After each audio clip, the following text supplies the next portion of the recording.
ഒരു അൺബോക്സിങ് വീഡിയോയിലേക്ക് സ്വാഗതം കേട്ടോ. സാധാരണ എല്ലാവരും അൺബോക്സിങ് വീഡിയോ എന്ന് പറയുമ്പോഴേ ഷോപ്പിങ്ങിന് പോയ സാധനം, മേക്കപ്പ് അല്ലെങ്കിൽ നാട്ടിൽ നിന്ന് കൊണ്ടുവന്ന സാധനമൊക്കെ അല്ലേ. മീൻ മാർക്കറ്റിൽ പോയിട്ട് കൊണ്ടുവന്ന ഒരു അൺബോക്സിങ് വീഡിയോ അത് ആദ്യമായിട്ട് കാണുമായിരിക്കും അല്ലേ. മീൻ തിരിക്കൽ കർമ്മത്തിലേക്ക് ഉണക്കമീൻ.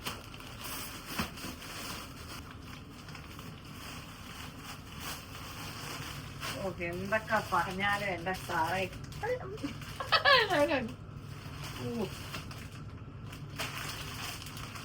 ഉണക്കമീൻ ഒരു സംഭവം തന്നെ. ഫ്രിഡ്ജിലോട്ട് വെച്ചേക്കാം.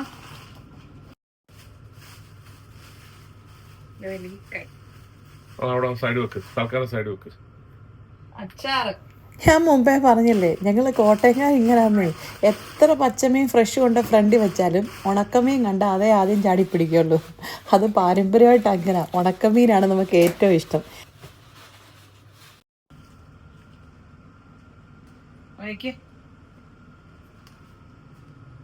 ക്രാബ് അതുപോലെ തന്നെ വെച്ചേക്കാം അല്ലേ. കൊച്ചിന് ഭയങ്കര ഇഷ്ടം. ഇതുണ്ട്, മീറ്റ് കണ്ടോ മൊത്തം. ഇതിലെല്ലാം മീറ്റാ. ഞാൻ സാധാരണ മീൻ വാങ്ങിച്ചുകൊണ്ട് വന്നാൽ അത് വാഷ് പോലും ചെയ്യാതെ സിപ്ലോ കവറിനകത്താക്കി ഫ്രിഡ്ജിനകത്ത് വെക്കും കേട്ടോ. വാഷ് ചെയ്താൽ പിന്നെ ആ മീനിൻ്റെ ഫ്രഷ്നെസ് പോകുവേ, അതുകൊണ്ടാണ്. അതുപോലെ നമ്മൾ മീൻ വാങ്ങിക്കുമ്പോൾ കുറേയേറെ മീൻ അങ്ങ് വാങ്ങിക്കും. മിക്കപ്പോഴും ഞാൻ ഒരു 2-3 ആഴ്ചത്തേനുള്ള മീൻ വാങ്ങിച്ചു വെക്കുവേ. കാരണം എപ്പോഴും പോകണ്ടല്ലോ. പിന്നെ വറക്കാനുള്ളതൊക്കെ ആണെങ്കിൽ മസാല തേച്ച് വെക്കും. അതല്ല എങ്കിൽ ഇതുപോലെ ബ്ലഡൊന്നും കളയാതെ തന്നെ കഴുകിയാൽ ഈ മീനിൻ്റെ ബ്ലഡ് പോയി കഴിഞ്ഞാലുണ്ടല്ലോ പിന്നെ അത് കൊള്ളത്തില്ലെന്നേ. അതുകൊണ്ട് അങ്ങനെ തന്നെ സിപ്ലോ കവറിനകത്തോ ഡിവൈഡ് ചെയ്ത് വെക്കും. ഒന്നിച്ച് വെച്ചാലും ഫ്രിഡ്ജിൽ നിന്ന് എടുക്കുമ്പോൾ അതിൻ്റെ ഫ്രീസിങ് പോയിട്ട് പിന്നെ വേണ്ട അടുത്തത് തിരിച്ച് വെക്കാൻ.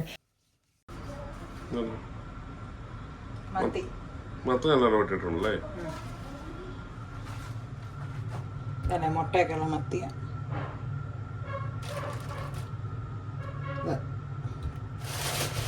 മത്തി വറക്കാൻ.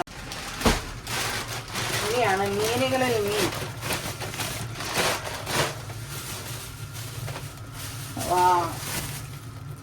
ഹമൂർ എന്റെ ഫേവറേറ്റ്. ഒരബദ്ധം പറ്റിയെന്ന് കരുതി ഇടയ്ക്കിടയ്ക്ക് പറയണമെന്നില്ല. ഞാൻ പറഞ്ഞില്ലേ, കഴിഞ്ഞ പ്രാവശ്യം ഹമൂർ വാങ്ങിച്ചുകൊണ്ട് വന്നിട്ട് ഫ്രീസ് ആയതുകൊണ്ട് ബാൽക്കണിയിൽ എടുത്ത് വെച്ചാൽ നല്ല ചൂടല്ലേ, ഐസ് പോട്ടെന്ന് വിചാരിച്ചിട്ട് പിന്നെ കുക്ക് ചെയ്തില്ലെന്നേ. ഞാൻ ജസ്റ്റിയോട് പറഞ്ഞായിരുന്നു എടുത്ത് ഫ്രിഡ്ജിൽ തിരിച്ചു വെക്കാൻ, പുറത്തിരിപ്പുണ്ടെന്ന്. ജസ്റ്റ് പുറത്തിരുന്ന ചിക്കൻ എടുത്ത് വെച്ചു. അത് 1.5 ദിവസം ബാൽക്കണി ഇരുന്ന് എൻ്റെ ദൈവമേ, 1.5 ദിവസമല്ല, ഒരു രാത്രി മൊത്തം അങ്ങനെ ചീഞ്ഞു പോയ ഹമൂർ കാണുമ്പോൾ എനിക്കത് ഓർമ്മ വരും കേട്ടോ. ഞാൻ പറഞ്ഞിട്ടില്ലേ, എനിക്ക് ഭയങ്കര ഇഷ്ടമാണ് ഹമൂറ്. എന്നെപ്പോലെ ഹമൂർ ഇഷ്ടമുള്ള ആരെങ്കിലും ഉണ്ടോ? എല്ലാവരും കമൻറ്റ് ചെയ്തേ ഇഷ്ടമുള്ള മീൻ ഏതാണെന്ന്. നമുക്ക് നോക്കാമല്ലോ ആർക്കൊക്കെ ഏതൊക്കെ മീനാണ് ഇഷ്ടമെന്ന്. അതുകൊണ്ട് ഞാൻ വിചാരിച്ചു കുറച്ച് ഹമൂർ കറി വെക്കാനും എടുത്തേക്കാവുന്നേ. അതുകൊണ്ട് കറി വെക്കാനുള്ള എടുത്ത് മാറ്റി വെച്ചു. ബാക്കിയുള്ളത് പിന്നെ സിപ്ലോ കവറിൽ ഈ ഹമൂറും ഒക്കെ ഇച്ചിരി ഏറെ ഉണ്ടാവുമല്ലോ. എനിക്കൊന്ന് ഹമൂർ ഒരു 3.25 കിലോളെങ്ങാനും ഉണ്ടായിരുന്നു. അത് 2-3 സിപ്ലോ കവറിനകത്താക്കി വെക്കും. കുറച്ചെടുത്ത് വറക്കാനും കുറച്ച് കറി വെക്കാനും ഒക്കെ. ഒരു 2-3 പ്രാവശ്യമായിട്ട് കറി വെക്കാൻ കാണുമല്ലോ. പിന്നെ ഇത് കേരമീനാണേ. മോത. ജസ്റ്റിക്ക് ഇഷ്ടമുള്ളൊരു മീനാണ് മോത. അപ്പോൾ അതും വാങ്ങിച്ചു. മോതയും ചെറിയതൊന്നും അല്ല. മോത എനിക്കൊന്ന് 4 കിലോ ഉണ്ടായിരുന്നു. അതും വേറെ സിപ്ലോ കവറിനകത്താക്കി വെക്കും. കാരണം ഫ്രിഡ്ജിനകത്തുനിന്ന് എടുക്കുമ്പോഴേ അതിൽ ഭയങ്കര പാടാണ്. പിന്നെ ഫ്രീസിങ് മാറ്റിയിട്ട് പിന്നെ തിരിച്ചു വെക്കുമ്പോൾ അഴുക്കല്ലേ. അതുകൊണ്ട് പല സിപ്ലോ കവറിനകത്താക്കി വെക്കുമ്പോൾ നമുക്ക് ഇഷ്ടമുള്ളപ്പോൾ എടുത്ത് കറി വെച്ചാൽ പോരെ. മോതയുടെ ഒക്കെ പീസ് കണ്ടോ, നാട്ടിലെ ആൾക്കാർ പറഞ്ഞാൽ നല്ല അലുവ കഷ്ണം പോലത്തെ മീനല്ലേ. നല്ല ഫ്രഷ് മീനായിരുന്നു എല്ലാം കേട്ടോ. ചിലപ്പോൾ മീനയിൽ പോകുമ്പോൾ ഇങ്ങനെ മീനിൻ്റെ തല തന്നെ അവരോട് കട്ട് ചെയ്ത് വെച്ചേക്കുവേ. വലിയ വിലയൊന്നുമില്ല. ചിലപ്പോൾ ഞാൻ വാങ്ങിക്കാറുണ്ട്. ഇത് കണ്ടോ, ഞാൻ അത് മുമ്പേ പറഞ്ഞ പോലെ എല്ലാം സിപ്ലോ കവറിനകത്താക്കി ഇനി അത് നേരെ ഫ്രിഡ്ജിനകത്തോട്ട് വെക്കത്തേ ഉള്ളൂ. ഞാൻ പറഞ്ഞില്ലേ മുമ്പേ, ഞാൻ കഴുകത്തൊന്നുമില്ല. കഴുകി കഴിഞ്ഞാൽ വാഷ് ചെയ്ത് കഴിഞ്ഞാൽ അതിൻ്റെ ബ്ലഡ് ഡ്രെയിനായി പോയി കഴിഞ്ഞാൽ പിന്നെ ആ മീനിൻ്റെ ഫ്രഷ്നെസ് പോകുന്നേ. ഇത് കാണുമ്പോൾ നിങ്ങൾ വിചാരിക്കുമല്ലേ, ഇത്രയും മീൻ ഞങ്ങൾ 2 പേർക്ക് എന്തിനാ ഫ്രിഡ്ജിലെടുത്ത് വെക്കുന്നത്, ആവശ്യമുള്ളപ്പോൾ വാങ്ങിച്ചാൽ പോരെയെന്ന്. ഞാൻ പറഞ്ഞില്ലേ, ഈ മീനേൽ പോക്ക് ഭയങ്കര പാടാണ്. മീൻസ് വലിയ ദൂരമൊന്നുമില്ല, പക്ഷേ ജസ്റ്റിയെ വിളിച്ചുകൊണ്ടൊന്ന് ഒരുങ്ങി കെട്ടി അങ്ങനെ കുറേ സമയമാണ്. അതുകൊണ്ട് ഞാൻ വാങ്ങിച്ചു വെക്കുന്നതാണ്. കാരണം നമ്മളെ കൊണ്ടൊന്നും എപ്പോഴും മീൻ മാർക്കറ്റിൽ പോകാൻ പറ്റിയല്ലോ. ഞാൻ തന്നെ ഒരിക്കലും പോകില്ലാത്തൊരു സ്ഥലവും മീൻ മാർക്കറ്റ് കേട്ടോ. ബാക്കി എല്ലായിടത്തും തന്നെ പോകാറുണ്ട്. പക്ഷേ മീൻ മാർക്കറ്റിൽ എന്തോ എനിക്ക് തന്നെ പോകാനൊരു മടിയാന്നേ.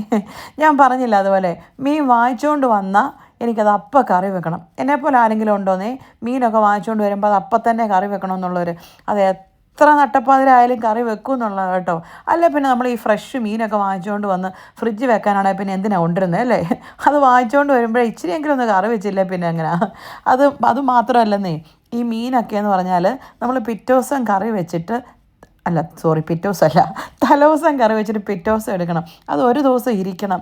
എന്നാലേ ഈ മീനിലൊക്കെ നല്ല മസാലയൊക്കെ പിടിച്ച് നല്ല പുളിയൊക്കെ പിടിച്ച് രാവിലെ ആകുമ്പോൾ മീൻ നല്ല കുറുകിയിരിക്കുകയുള്ളൂ. എന്നാ ടേസ്റ്റ് അല്ല, നല്ല കുറുകിയ ചുവന്ന മീൻകറിയൊക്കെ കൂട്ടി ഒരു കപ്പയൊക്കെ ഒരു പിടുത്തം പിടിക്കണം.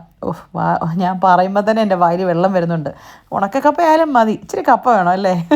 നമ്മുടെ മീൻ അങ്ങനെ ചട്ടിയിൽ കയറിയിട്ടുണ്ട് കേട്ടോ. ഞാൻ ചിലപ്പോഴൊക്കെ ആണെങ്കിൽ പുറത്ത് പോകുമ്പം മീൻ വാങ്ങിക്കാൻ പോകുന്നതിന് മുമ്പ് തന്നെ ഈ ഇഞ്ചിയും വെളുത്തുള്ളിയും മീനിന് വേണ്ട കാര്യങ്ങളൊക്കെ പ്രിപ്പയർ ചെയ്തിട്ട് പോവേ, വരുമ്പോഴേ അങ്ങ് കറി വെക്കാൻ വേണ്ടിയിട്ടേ. അങ്ങനെ നമ്മുടെ മീൻ കറി തിളച്ച് നല്ല സെറ്റായിട്ടുണ്ട്. ഇനി ഇതിവിടെ ഇരുന്ന് നാളെ രാവിലെ വരെ ഇരിക്കട്ടെ അല്ലേ? നല്ല കുറുകി നല്ല അടിപൊളി സെറ്റായി കഴിയുമ്പം ഇച്ചിരി ചോറോ കപ്പയൊക്കെ എടുത്തുകൊണ്ട് വരാം. അതുപോലെ ഞാൻ ഉണ്ടാക്കുന്ന ഡിഷിൽ എനിക്കും ഏറ്റവും ഇഷ്ടമുള്ളതും ഏറ്റവും സംതൃപ്തി തരുന്നതുമായൊരു ഡിഷ് മീൻകറിയാണ് കേട്ടോ. എനിക്ക് എൻ്റെ മീൻകറി തന്നെ ഭയങ്കര ഇഷ്ടമാണ്. ഞാൻ എന്നെ തന്നെ പൊക്കിയേക്കാം.